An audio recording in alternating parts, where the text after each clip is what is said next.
अब वो मोटी देसी फूल है तोड़ी ना मैं तोड़ी के बागस ला अरे बाबा वो वास्ता में कथा स्टार्ट करा था मैंने क्या अब अपन अपना फोन दे दे यहाँ हम ले करियो से वीडियो ना ये इनके ये खाली ठंडा ना कर बड़े बैठे इनसे ए मतानी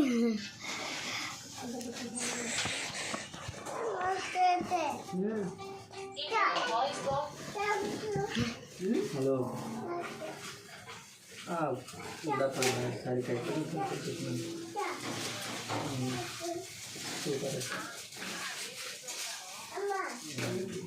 वीडियो बना रहे तो बना रहे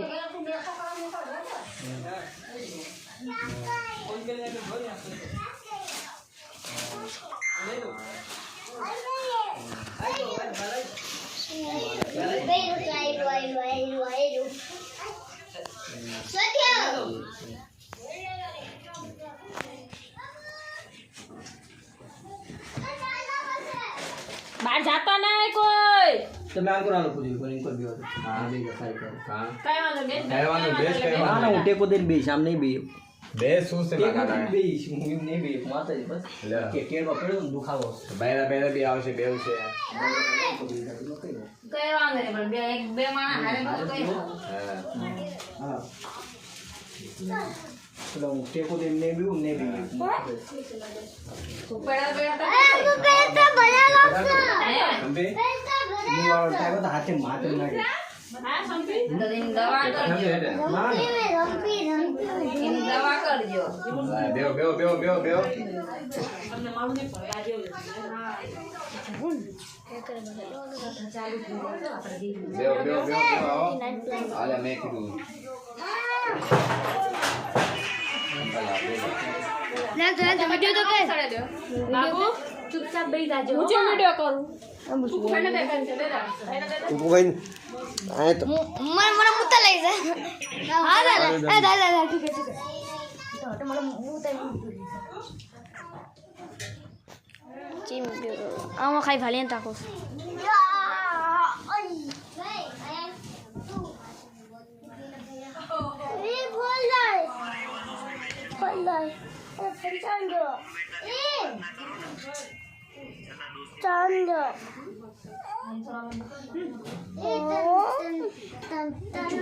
ये तो नोड भाई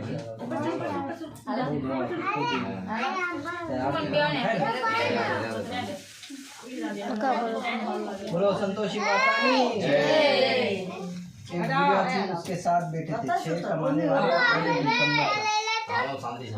बुढ़िया माँ 6 पुत्रों के लिए भोजन बनाती थी और भोजन कराती थी। पीछे जो बच्चा वो सातवें बेटों को देखती थी, परंतु वो बड़ा भोला था, मन में कुछ विचार ना करता। एक दिन वो अपनी पत्नी से बोला, देखा मेरी माँ मुझ पर कितना प्रेम करती है। वो बोली, क्यों नहीं, सबका झूठा बचा हुआ जो तुमको खिलाती है। वो बोला, भला ऐसा भी कहीं हो सकता है? मैं जब तक अपनी आंखों से ना देखूं मान ही नहीं सकता। स्त्री ने हंसकर कहा, देख लोगे तब तो मानोगे।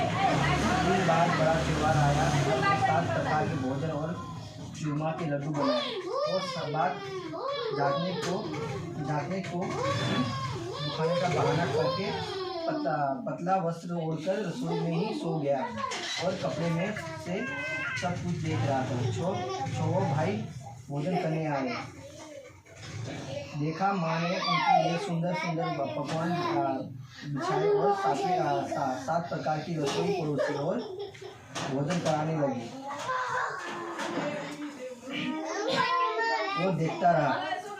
जब छो भाई भोजन करने के लिए उठा तब माँ ने उसकी झूठी थालियों से उठाकर एक लड्डू को एकत्रित किया और लड्डू बनाया। झूठन साफ कर बुढ़िया माँ ने उसे पुकारा, बेटा भोजन कर लो, अब तू ही बाकी है, उठ जा, कब खाएगा? वह कहने लगी, माँ मुझे भोजन नहीं करना, अब मैं परदेश जा रहा हूँ। माँ ने कहा, कल जाता हूँ तो आज ही चला गया।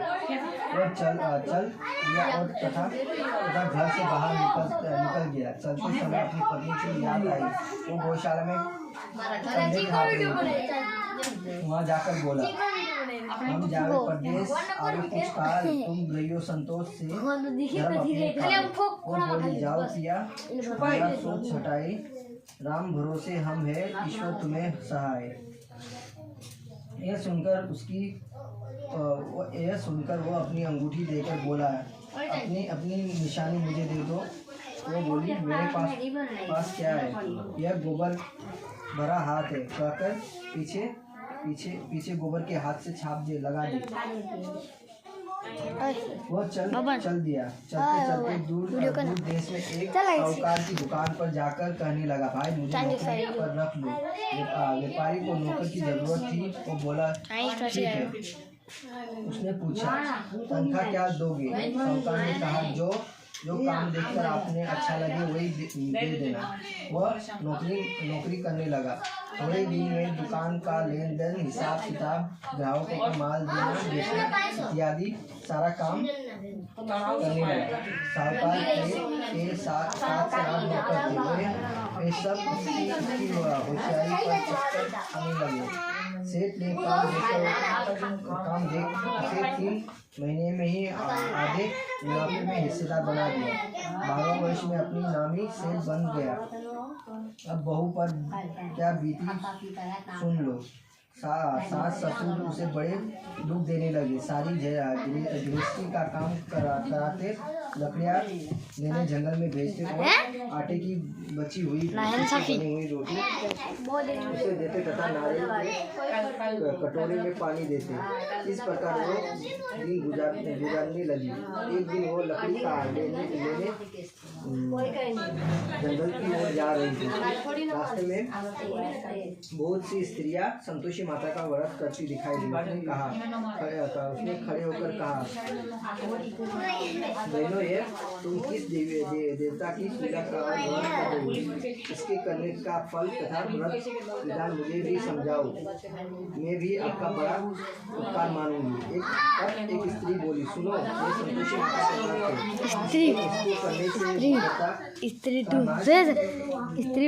घर में लक्ष्मी आती है, मन की चिंताएं दूर होती है, घर में सुख शांति मिलती है, निसंतान को मिलता है, स्वामी बाहर आता है, कुंवारी कन्याओं को श्रेष्ठ वर मिलता है, की जीत हो जाती है, कलेश और निवृत्त से हो, सुख शांति आवे और धन से ज्यादा लाभ होता है, रोग दूर होता है तथा और जो मन में कामना हो वो इस संतोषी माता की कृपा से पूरी हो जाती है। वो पूछने लगी, यह व्रत कैसे किया जाता है, यह भी बताओ तो बड़ी कृपा होगी। वो स्त्री कहने लगी, 1.25 रुपये का गुड़ चना लेना, इच्छा हो तो 5 रुपया का 11 रुपया का, बिना परेशानी श्रद्धा और प्रेम से जितना भी बन सके ले लेना। प्रत्येक शुक्रवार को निराहार रहकर स्नान करके कथा सुनना। सुनने वाला कोई ना मिले तो घी का दीपक जलाकर आगे और जल के पात्र को सामने रखकर कथा करना तथा कथा के पश्चात प्रसाद बांटकर स्वयं भी प्रसाद कर केवल एक ही बार भोजन करना। इस दिन घर में कोई भी कटाई ना खावे जब तक कार्य सिद्ध ना हो नियम पालन करना और कार्य सिद्ध हो जाने के बाद व्रत का उद्यापन करना 3 मास में माता का फल पूरा करती है। यदि किसी के गृह छोटे हो तो भी माता 3 वर्ष में अवश्य सिद्ध पूरा करती है। फल सिद्ध होने पर ही उद्यापन करना चाहिए, बीच में नहीं। उद्यापन में अढ़ाई से आटे देकर जेठ जेठानी खाजा तथा इसी प्रमाण में खीर तथा चने का साग करना। 8 लड़कों को भोजन कराना जहाँ तक हो जहाँ तक हो देवर जेठानी भाई बंधु कुटुंब के लड़के लेना, ना मिले तो अन्य रिश्तेदार के और पड़ोसियों के लड़के को बुलाकर खिलाना, भोजन कराकर तथा शक्ति दक्षिणा के दे। माता का नियम पूरा करना। उस दिन घर में खटाई कोई ना खाए। यह सुनकर बुढ़िया के लड़के की बहू चल पड़ी। रास्ते में लकड़ी बेचकर उस पैसे से गुड़ लेकर व्रत की तैयारी करने लगी। सामने मंदिर देखकर पूछने लगी, अम्मा यह मंदिर किसका है? सब कहने लगे, वीडियो कर बाहर जैसे तो डबल दे दी। आंसू आया।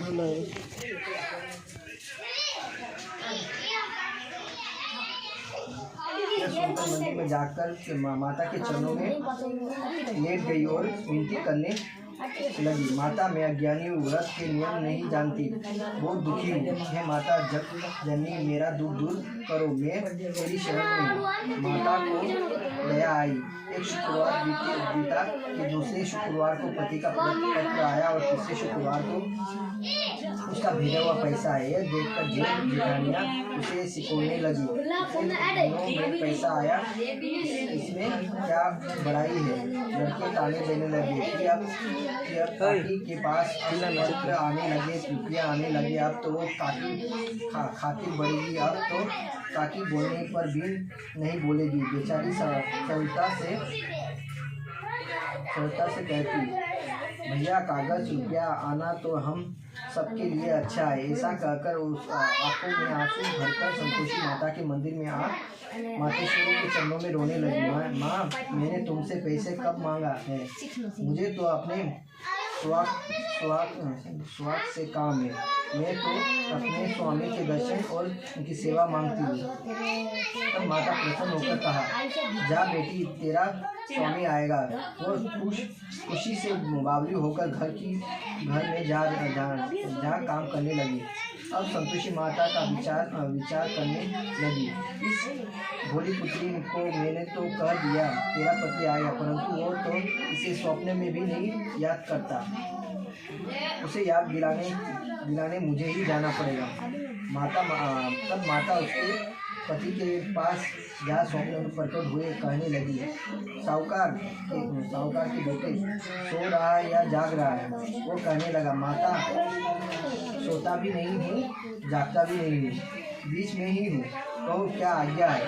माँ कहने लगी, तेरा घर कुछ है भी या नहीं? वो बोला, मेरी माँ बाप है, बहू है, भाई है। माँ बोले पुत्र, तेरी घरवाली घोर कष्ट उठा रही है, तेरे माँ बाप उसे बहुत साथ दे रहे हैं, तू उसकी सूट ले। वो बोला, हाँ माता जी, परंतु जाऊँ कैसे? परदेश की बात है, लेन देन का हिसाब नहीं, कोई रास्ता में कैसे जाऊँ? माँ कहने लगी, मेरी बात मान। सवेरे नहा धोआकर संतोषी माता का नाम ले घी का दीपक जला दंडवत दुकान पर बैठ जा, तेरा लेन देन चुक जाएगा, जमा का माल बीत जाएगा। प्रातः उठते ही उसने अपने इष्ट मित्र से अपने स्वप्न की बात कही। एक बूढ़ा बोला, देख भाई, मेरी बात मान, देवता ने जैसा कहा है वैसा ही कर, इसमें तेरा क्या जाता है? वो बूढ़े की बात मानकर नहा धोआकर माता संतोषी को दंडवत कर घी का दीपक जला दुकान पर जा बैठा। थोड़ी देर में क्या देखता है कि देने वाले रुपये लेने वाले हिसाब लेने लगे। कोठे में भरे सामानों की खरीदारी नगद दाम में सौदा करने लगे। शाम तक धन का ढेर लग गया। ऐसा चमत्कार देखकर प्रसन्न हुआ। घर जाने के बाद वास्तव में गहना कपड़ा खरीदने लगा। यहाँ के काम से निपट तुरंत घर की ओर रवाना हुआ। वो बहू बेचारी जंगल में लकड़ियाँ लकड़ी लेने जाती है। लौटते समय रोज की भांति माता के मंदिर पर विश्राम करती है। खूब धूल उठती दिखाई वो माता से पूछती है, हे माता ये धूल कैसी उड़ रही है? माता कहती है, पुत्र तेरा पति आ रहा है, अब तू ऐसा कर लकड़ियों के 3 गट्ठर बोझ बना ले, एक नदी के किनारे, दूसरा मेरे मंदिर में और तीसरा अपने सिर पर रखना। तेरे पति को लकड़ियों का गट्ठा देखकर मोह पैदा होगा, वो यहाँ रुकेगा, नाश्ता पानी बनाकर खा के माँ से मिलने आएगा। तब तू लकड़ियों का बोझ उठाकर जाना और बीच चौक में गट्ठर डालकर 3 बार आवाज लगाना। लो सासू जी लकड़ियों का गट्ठर लो, भूसे की रोटी दो और नारियल के कटोरे में पानी दे दो। आज मेहमान कौन आया? बहुत अच्छा माता जी कहकर वो लकड़ियाँ के 3 गट्ठे ले आई, एक नदी के किनारे, एक माता के मंदिर पर रखा। इसमें ही मुसाफिर आ पहुंचा। उसकी लकड़ियाँ देखकर इच्छानुसार भोजन बनाया, विश्राम करके वो गाँव में रुक गया, सबसे प्रेम से मिला। उसी समय उसकी बहू सिर पर लकड़ियाँ का गट्ठा लिए उतारती और आते ही आंगन में डाल जोर से 3 बार आवाज लगाती। लो सासू जी लकड़ियों का गट्ठर लो, भूसे की रोटी दो, नारियल के कटोरे में पानी दो। आज घर में मेहमान कौन आया है? आज सास बाहर आई और दिए हुए कष्टों को भुलाते हेतु कहती है, बहू ऐसा क्यों कहती है? तेरा मालिक ही तो आया है, आ बैठ, मीठा भात खा, कपड़े गहने पहन, इतने में ही स्वामी आता है और अंगूठी देख व्याकुल हो जाता है। व्याकुल हो माँ से पूछता, माँ ये कौन है? माँ कहती है, आज 12 वर्ष से सारे गांव में जानवर की तरह भटकती है, घर का कुछ काम नहीं करती, चार समय आकर खा जाती है। तुझे देखकर भूसे की रोटी और नारियल के कटोरे में पानी मांगती है। वो लज्जित हो बोला, ठीक है माँ, मैंने इसे देखा और तुम्हें भी देखा है, मुझे दूसरे घर की चाबी दो, अब हम वहीं रहेंगे। तब माँ बोली, ठीक है बेटा, तेरी मर्जी। यह कर चाबी पटक दी। तब उसने दूसरे मकान में जाकर इसके मंदिर के ऊपर का कमरा खोल सामान जमाया। वहाँ हाथ बात बन गया, बहुत भूखने लगी। आया तो उसने अपने पति से कहा, मुझे संतोषी माता का उद्यापन करना है। उसका पति बोला, बहुत अच्छा। तब वो तुरंत उद्यापन की तैयारी करने लगी। जेठ जेठानी को लड़की को भोजन के लिए कहीं गई, उनसे मंदिर नहीं किया और जेठानी ने अपने बच्चों को सिखाया, देखो रे, भोजन के समय सफाई मांगना, जिससे उसका उद्यापन पूरा ना हो। लड़के जिन्हें आए, उन्होंने खीर तथा भोजन पेट भर के खाया, परंतु बाद